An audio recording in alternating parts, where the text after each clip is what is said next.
ஆண்டவர் உங்களோடு இருப்பாராக. தூய யோவான் எழுதிய நற்செய்தியிலிருந்து வாசகம். அதிகாரம் 17, திருவசனங்கள் 11 முதல் 19 முடிய. இயேசு வானத்தை அண்ணாந்து பார்த்து வேண்டியது: தூய தந்தையே, நாம் ஒன்றாயிருப்பது போல் அவர்களும் ஒன்றாயிருக்கும்படி நீர் எனக்கு அளித்த உம் பெயரின் ஆற்றலால் அவர்களை காத்தருளும்.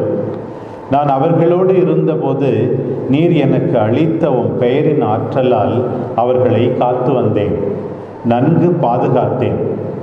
அவர்களுள் எவரும் அழிவுறவில்லை. மறைநூலில் எழுதியுள்ளது நிறைவேறும் வண்ணம் அழிவுக்குரியவன் மட்டுமே அழிவுற்றான். இப்போது உம்மிடம் வருகிறேன். என் மகிழ்ச்சி அவர்களுள் நிறைவாக இருக்கும்படி நான் உலகில் இருக்கும்போதே இதை சொல்கிறேன். உம் வார்த்தையை நான் அவர்களுக்கு அறிவித்தேன். நான் உலகை சார்ந்தவனாய் இல்லாதது போல் அவர்களும் உலகை சார்ந்தவர்கள் அல்ல. ஆதலால் உலகம் அவர்களை வெறுக்கிறது. அவர்களை உலகிலிருந்து எடுத்துவிட வேண்டும் என்று நான் வேண்டவில்லை. தீயோனிடமிருந்து அவர்களை காத்தருள வேண்டுமென்றே வேண்டுகிறேன். நான் உலகை சார்ந்தவனாய் இல்லாதது போல் அவர்களும் உலகை சார்ந்தவர்கள் அல்ல. உண்மையினால் அவர்களை உமக்கு அர்ப்பணமாக்கியருளும். உமது வார்த்தையே உண்மை.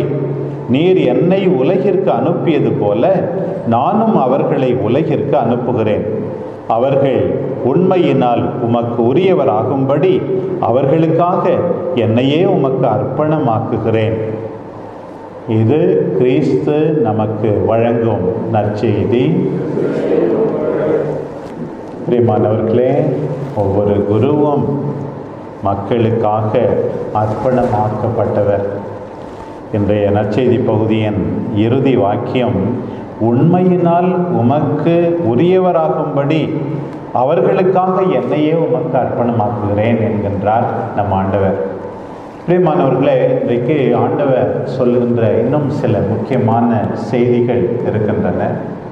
ஒரு பணக்கார குடும்பம், வசதியானவர்கள், அந்த குடும்பத்தினுடைய தாய் சாகும் தருவாயிலே இருக்கிறார்கள். பிள்ளைகள் எல்லாம் நன்றாக செட்டில் ஆகிவிட்டார்கள். அவர்களிடம், அம்மா உங்களுடைய ஆசை என்ன என்று கேட்கும்போது அவங்க என்ன சொல்கிறாங்க? ஃபாதர், என் பிள்ளைங்கள்லாம் சமாதானமாக இருந்தால் போதும். சொத்து இருக்குது, நகை இருக்குது, வீடுகள் இருக்குது. அவங்க ஒருத்தர்கிட்ட பேசி சந்தோஷமாக இருந்தால் போதும் சாமி, அதுதான் என்னுடைய கடைசி ஆசை என்று சொன்னார்கள். நம் ஆண்டவர் இந்த உலகை விட்டு போகும் முன் செய்த இந்த நீண்ட ஜெபத்தை பற்றி யோவான் நற்செய்தி 17ஆம் அதிகாரம் சொல்லுகிறது.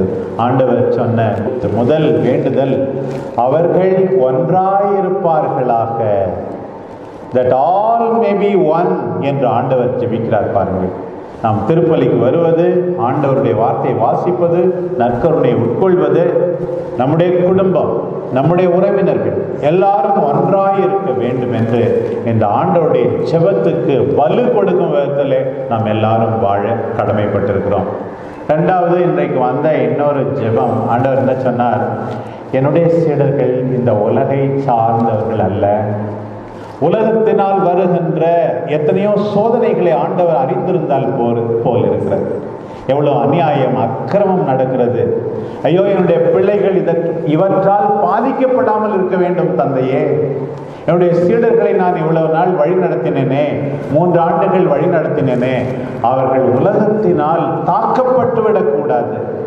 இன்றைக்கு முதல் வாசகத்தில் பவுலடியார் எபேசு நகரத்தில் 3 ஆண்டுகள் வேலை செய்தாராம். ஒவ்வொரு நாளும் அல்லும் பகலும் கண்ணீரோடு அறிவுறுத்து வந்தேன், விழிப்பாயிருங்கள் என்று அவர்களுக்கு பிரியாவிடை சொல்லும் போது அந்த மூப்பர்களிடம் சொல்லுகிறார்.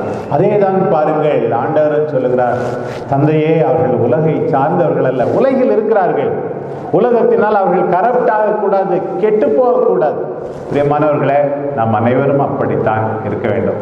பவுல் கடைசி அந்த எபேசு நகர மூப்பர்களுக்கு சொல்லும் போது, கடவுளுடைய வார்த்தைக்கு கட்டுப்பட்டிருங்கள். இதுதான் ஒரே ஒரு நல்ல செய்தி அவர் சொல்லுவார். உங்களை கடவுளுடைய வார்த்தைக்கு ஒப்படைக்கிறேன், உங்களுக்கு அருளை தருவது அதுதான் என்று சொல்லுகிறார். இதையெல்லாம் மனத்தில் வைத்து பிரியமானவர்களே, ஒன்றாயிருப்போம். உலகில் இருக்கிறோம், நாம் உலகை சார்ந்தவர்கள் அல்ல. கடவுளுடைய வார்த்தைக்கு கட்டுப்பட்டு இருப்போம். விண்ணை நோக்கி நம்முடைய பயணத்தில் உறுதியாக இருப்போம். ஆமென்.